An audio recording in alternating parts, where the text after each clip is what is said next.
Hey guys, welcome to Bar Z. My name's Stan, and today we've got the Herrig set up here. And what we're doing is we're using it as a bench center to do some testing. This is a cylinder square that it was just an eBay, and it wasn't in the greatest of shape, and I already knew that. And first thing I'm going to do is we're going to sweep this bottom, see how true the bottom is. And I got you pointed right at the gauge.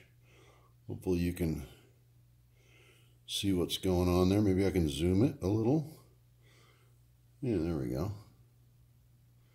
Well, let's fire this up. And you can see I am in fact on there. Get us right there. So it's got a little tick, but not much as far as the bottom goes. Let's go up here on the top and check these tops here. We got a lot to talk about. We're gonna check it in maybe 3 places along this outside. And then we're going to take it over to the comparator stand, and we're going to talk about center lube, and we're going to talk about all kinds of stuff. Okay, well, I got the gauge kind of pointed at you, and hopefully you can see that. And we're ready to adjust here. We've got our quick adjust there. And we're going to go and start up. And you can see we got a pretty good wiggle there. Probably got a 6/10 wiggle. We just spin it over by hand. Yeah, she's pretty jumpy. So it's not round, you know, it's pretty oval. Let's move it to another spot on down the line here. I'm not using my YouTube gauge right now. All right, we got range of motion there. Fire that up. Okay, same thing. It's pretty bouncy. You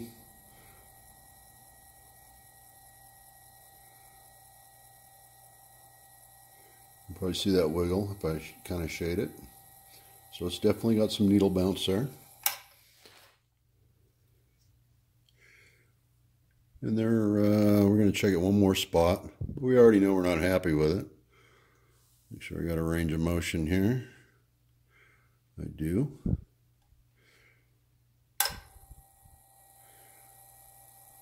Pretty much the same thing.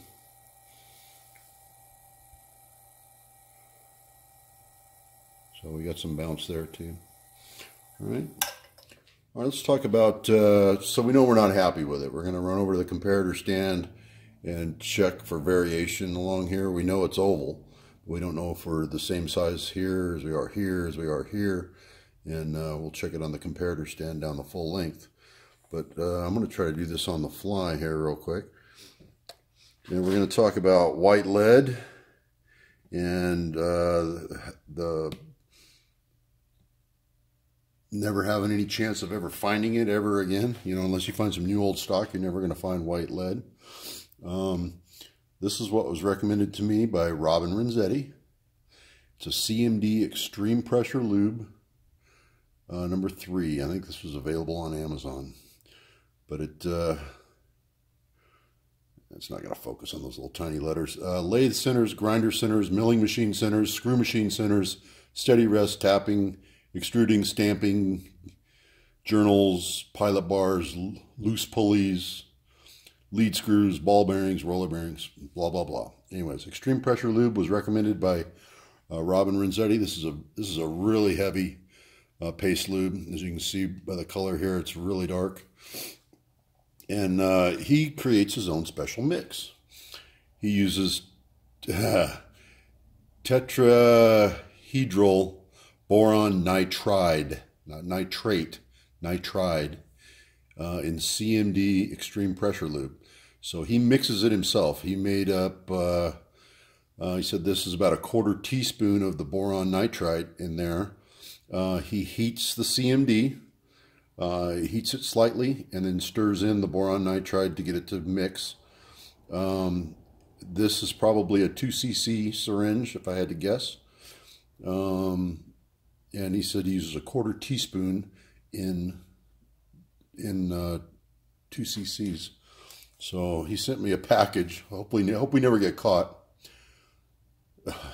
shipping stuff around the country. People think we're a drug dealer. We got syringes. We got white powder. But here's the boron nitride, and it's available. He says it's available from zipcoatings.com, zypcoatings.com. Right there, he wrote it right there on the bag for me. And I sure thank Robin Renzetti for turning loose his trade secret. It's a special mix of boron nitride mixed with the CMD pressure lube. And he said he's had good results, and I tend to believe him. He's a pretty smart guy. So that is his replacement for white lead. All right, we talked about lube in our centers. We talked about you know, how the part runs out on the bench center. Let's put it over on the comparator stand and see how it fares over there. Okay, here's another way to check other than micrometers. We're just going to, I've got this already set up here, and we're just going to roll underneath this indicator, and this is a tenths indicator. And we're going to roll up and find our highest number, and then we're going to zero up on it, and roll through. Okay, we're going to rotate it 90 degrees, do it again.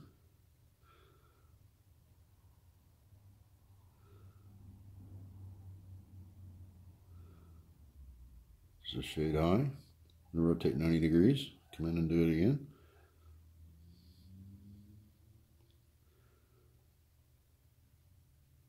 Just a touch high.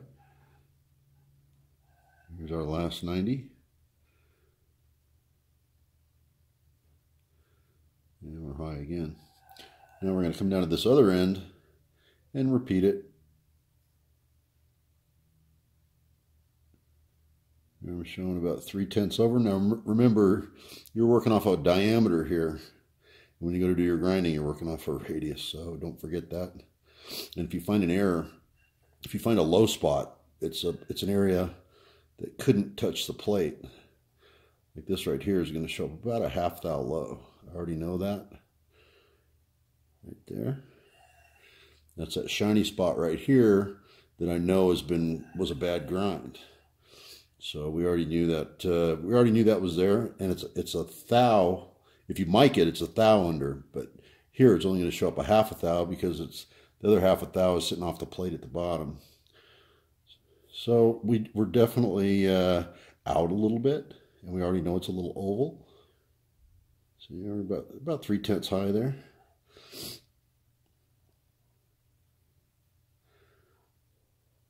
A little high.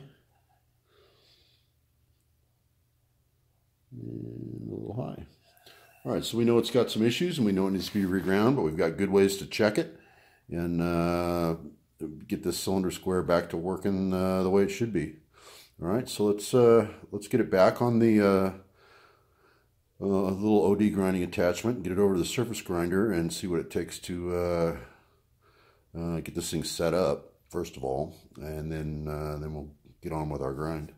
Okay, well, we've got the Herrig over on the surface grinder. The part's already in and ready to go. We're tramming it in for the last time here. You can probably see my indicator. I'm running on the side surface right here, and we want to make sure that follows the axis of the machine. We're going to drop into a hole right there. Gauge drops, should snap right back to 0. And there we go. So actually the surface grinder is hitting my tripod. I got to move you just a little bit there, and here we can get to continue the sweep. Okay, so we're happy there. We trammed it there. I've got it up on a couple magnetic parallels because I didn't want to remove my rear fence. And as you can see, the OD grinder hangs over the back of the rear fence. So that's another way to do it. Either way, you need to tram it in. If you take the fence off, you don't have a point of reference, so you got to tram it. If you put it up on parallels, you don't have a back fence to reference to, so you got to tram it. So either way, you got to tram it. So we trammed it there. I checked these parallels, make sure they're actually parallel and equal to each other. So the OD grinder is sitting nice and flat and parallel with my magnetic plate.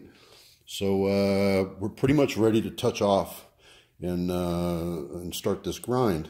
And what we're going to do is we're going to do a little bit of grinding. And let me tip you up just a tad. We're gonna start grinding it and come all the way across till we've got a clean cut all the way across. Then we need to remove it. Just with the spring-loaded feature here in the back, we're going to remove it. We're going to take it over to the comparator stand and record our errors. And then this, if you remember, this has an adjustable tailstock, so we can get any taper we get in here out. So if we get, you know, a 1,000th taper, you know, we take away half of that because we're working on centers here, but over on the plate we're working on a diameter. So we're going to take half of our error, and we'll put an indicator in the back and raise or lower that that tailstock until we've removed our error. All right. So let's see how close we can really get this thing. Let me get this indicator and stuff out of the way and get ready for grinding.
Okay, we just had a small amount of contact over there in the back.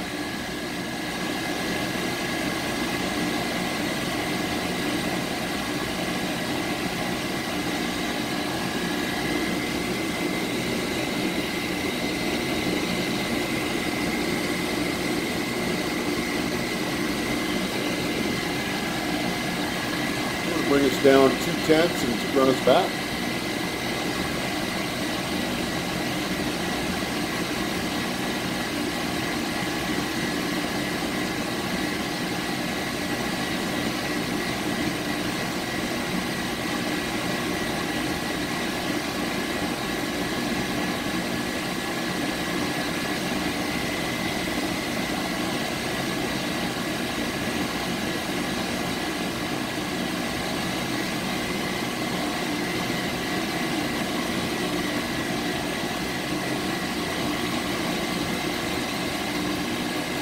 We're just now coming into contact. You might be able to say just a little bit of sparks happening there.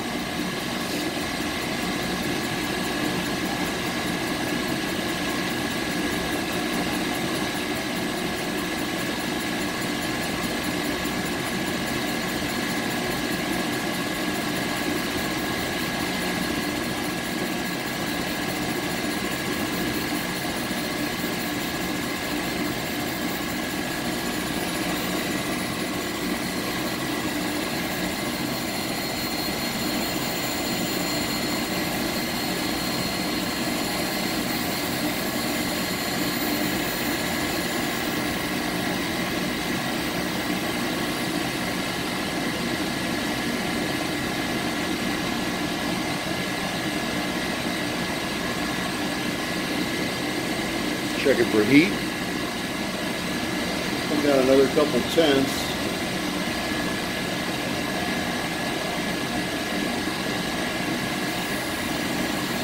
We got full contact there at the bottom.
2/10 and back.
Still no real heat detected at all. Feels good. Okay, I think we've got enough. Probably got enough of it ground. We've got just this one little shiny spot here.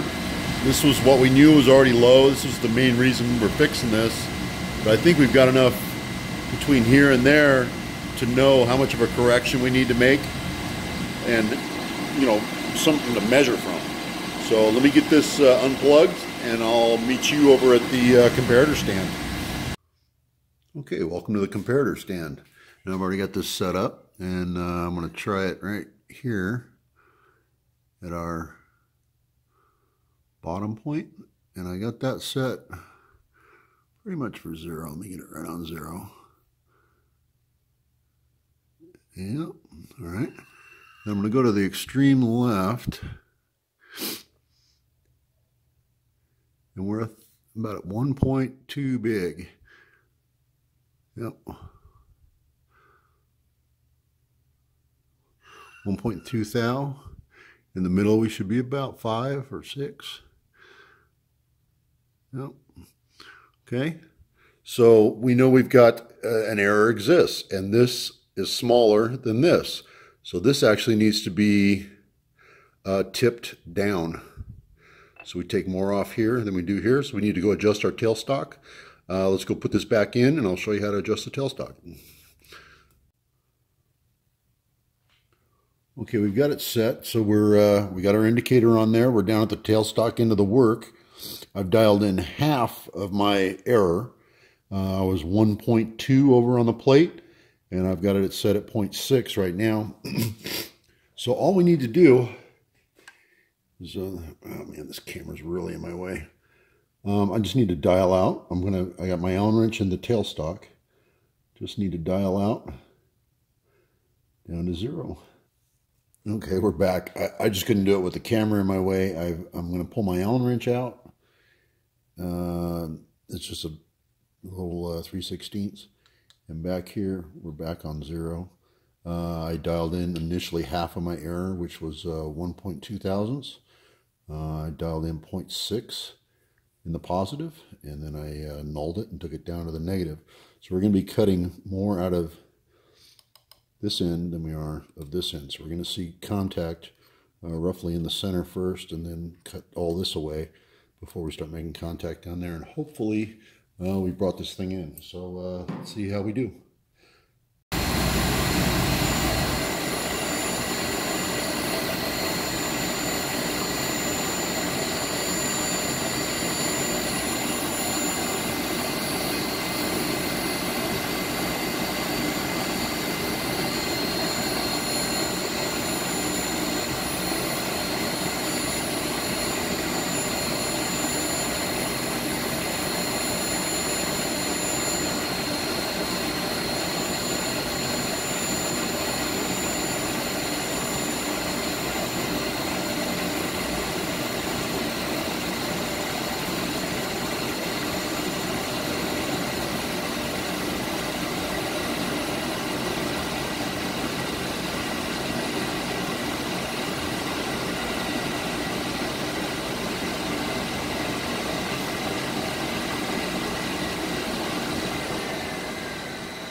Okay, we got a full cleanup there. Let's get you in a little closer here. Looks really nice. All right, let's get it back over on the plate and see if we need to make another adjustment. If we do, it's not going to be much. Let's get over there. Okay, well, we're back from our 1.2 overall grind. We had a 1.2 error over this length, and I've got us dialed in here. I'm trying to reach around the camera, and what I'm doing is I'm trying to read my gauge through the camera, which is challenging in itself. And I think I've got enough preset here. Out here I'm at 0. As I roll through, I'm going to come here to the middle. And I'm a 10th low. And then I'm going to come over here to the bottom. And by all rights, I should be 2/10, which I am. All right, and we'll spin it 180 degrees, or actually 90 degrees. We'll check it again. Same. 1/10. 0. So same thing. So we are 2/10 low over here. So we're going to go back to the grinder. I'm actually going to record that right on here. I'm going to write -0.2 right there.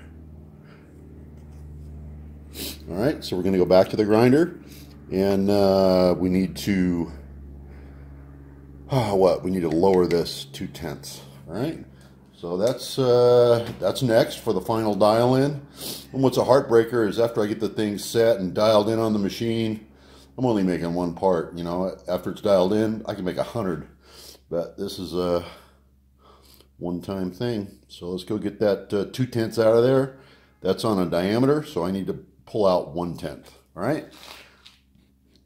Okay, I got you zoomed in on the gauge. We're back on our part, and we'll give it a quick spin here. And we're running real true. We're on 0, so I need to pull away. I was getting a reading of about 2/10. I'm only going to pull about 1/2 tenth out of there. So I'm going to grab my Allen wrench here. And I'm trying to watch all this through the camera, so my depth perception is bad. Hoping you can see that gauge move, because it's not going to be a lot. There it is right there. I'm going for 1/2 tenth on that one. Those small lines in between each increment are 1/2. So we're going to pull 1/2 tenth out of it and make the grind and see, you know, check action and reaction on this thing. So this is probably our final one, but you can do some very fine adjustments on that tailstock. It is a 632 screw, so you've got 32 threads there per inch. So it is very fine, and the adjustments are very fine. But just a little 3/16 Allen wrench is all you need. And let's finish this grind up.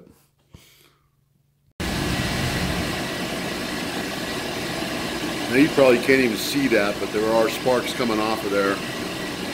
Just out here, there's just the slightest amount of sparks.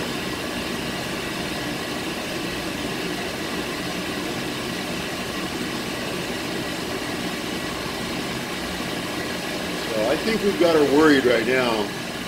We're going to check it here in a second. It's just kind of a final spark out.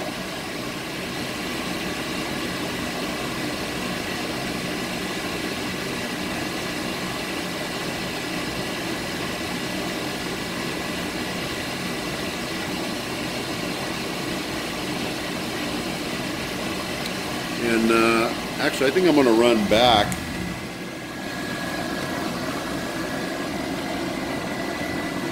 I'm going to kind of give you guys a new camera angle here. How's that? Should be pretty good.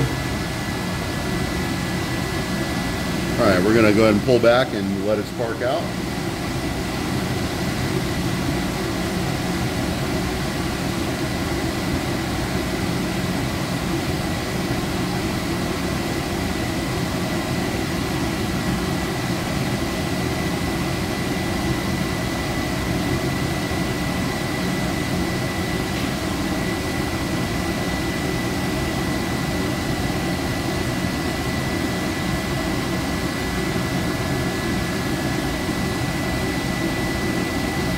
And our carriage is going to hit our tripod. I gotta back you guys up and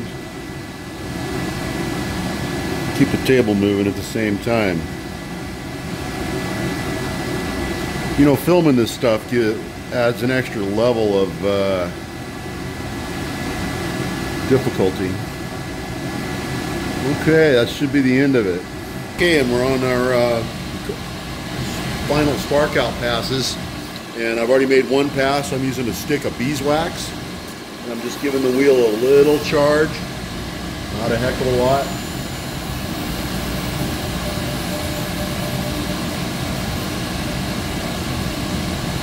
And that's just going to improve that grinder finish a little bit.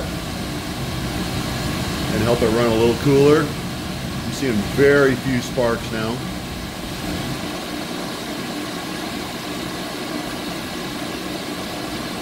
But beeswax is a great way, if you're going to grind dry, to cool your part and not make a mess. Okay, so we are off. All right, let's go see if we got that last, what was it, a tenth per side. Let's go see if we got that out of there. Okay, well, we're on our part.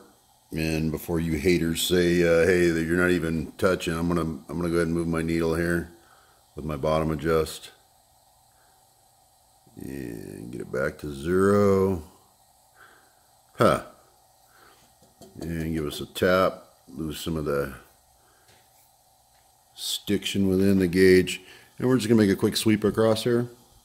See what kind of climb we get. We're getting a little bit of needle movement. Not even a half a tenth.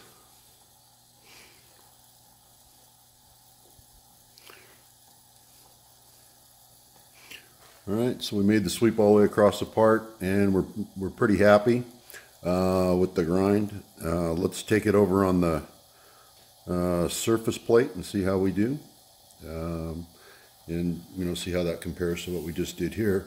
All I'm using right now is the axis of the machine. My indicator base is magged down to my spindle, and then obviously the part's down on the table, and we're using the carriage of the table to move in and out. But you want the center line. What the goal is to get the center line of the part parallel with the center line of the axis of the table feet, and then your grind will follow in accordingly. All right, so let's get over to the comparator stand one last time. Okay, I wasn't going to bore you with the spark out process, but I did show using a stick of beeswax to help keep your work cool, and use this during spark out. So use just a tiny amount, charge the wheel, make a pass, charge the wheel, make another pass. I went over it 6 times to get a full spark out. After it's completely sparked out, give it just a dab of beeswax. Then I came back with this compound. This is a jeweler's rouge. It's called Easy Red Rouge, and it's like a big chapstick. You just pop that out, and it pops up there. This is for jewelry. You can get this at a jewelry supply place. It's made by, if you just Google Gorbit compounds. Anyways, jeweler's rouge, charge the wheel, make a pass, and I'm gonna go show you the finish right now, but it improves your final finish. So let's go over to the plate and see how that thing measures now. Okay, well, I got you zoomed in on the gauge, and I think I got the camera far enough back where I can actually get my arms in here, and our plate's clean. I'm going to show you our finish here. So that was the finish we got with the jeweler's rouge. And clean here, and we're going to come in here, and I've already set this up a little bit so we didn't have to mess around zeroing everything up. Okay. And then we come down to this end.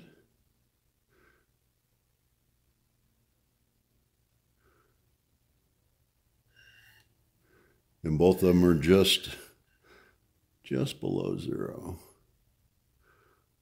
I can get that any closer or not. There it is.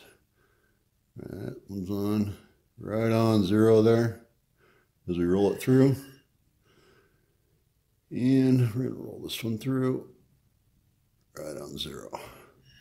And the middle should follow suit. Yep. We can rotate, I don't know, 90 degrees. Check the other side. Okay, so our cylinder is very, very parallel.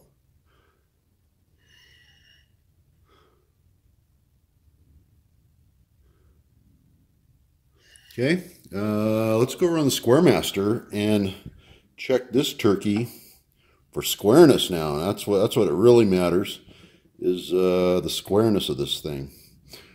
You get a little better view of that finish there. I'm looking through the viewfinder now. It's pretty good. That's pretty good for a 46 grit wheel. All right, let's go. If I can find my GoPro, I'll set up the GoPro. All right, let's go do it. Okay, no video is complete without a ride on the Squaremaster. So I went out to my truck and dug the GoPro out. There's our finish. And I'll remind you that I used beeswax and jeweler's rouge to finish that off. That was just a 46K wheel, nothing special. But on the spark out passes, after it completely sparked out, I added a little bit of beeswax and a little bit of jeweler's rouge, and I made a final cut. Now it's time to check squareness. That's the whole reason for doing all this. It is a cylinder square after all. Now we're happy with the parallelism. We know parallelism exists, and you see I got 4 dots on top, so we're going to check it north, south, east, and west. I'm going to tip the GoPro down, aim you at the indicator, and we're off to the races. I'll spin this clockwise here as we go. Let me get the GoPro down and aimed at that Michitoyo. That's my YouTube gauge. And I'll tell you right now that GoPro is completely blocking my field of vision. But I will do my best. And as you know, GoPro does not have a viewfinder. Okay. I'm calling that 0. You guys can see it better than me. Just yell out if I screw it up. Okay, we're going to make our sweep. And when it's up, I can see it a little better. Okay, we got a good 0. All right, so we're going to turn clockwise, head on down, and grab the next one.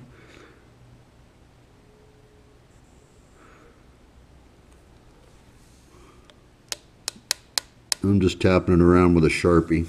I think we got a good 0 there. I don't hear anything from you guys, so I guess I'm doing okay. Okay. Looks good. Again, clockwise. Here comes our third one.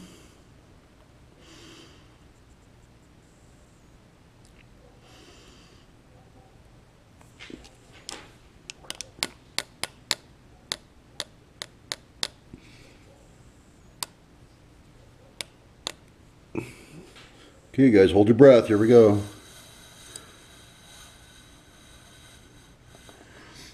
Okay, looking good. Last one.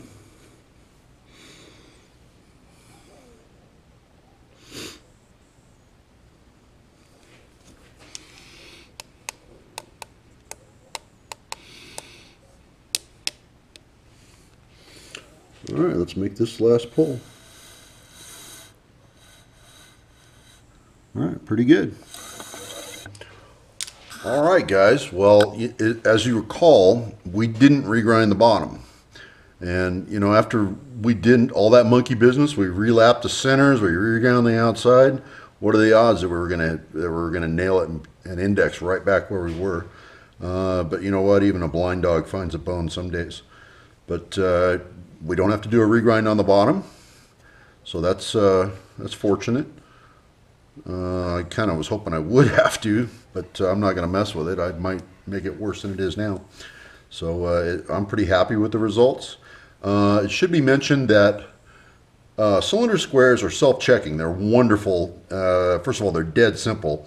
If you know that parallelism exists on your outer, and you find it's out of square somewhere, there's always two places where it is square. Now this pen represents maybe we found two square spots, 180 degrees apart. If we did in fact find that, one side would be positive and one side would be negative. This would be obtuse and the other would be whatever. But where your positive and your negative converge, that's going to be square, and same 180 degrees apart. So there's always going to be two square places on a cylinder square.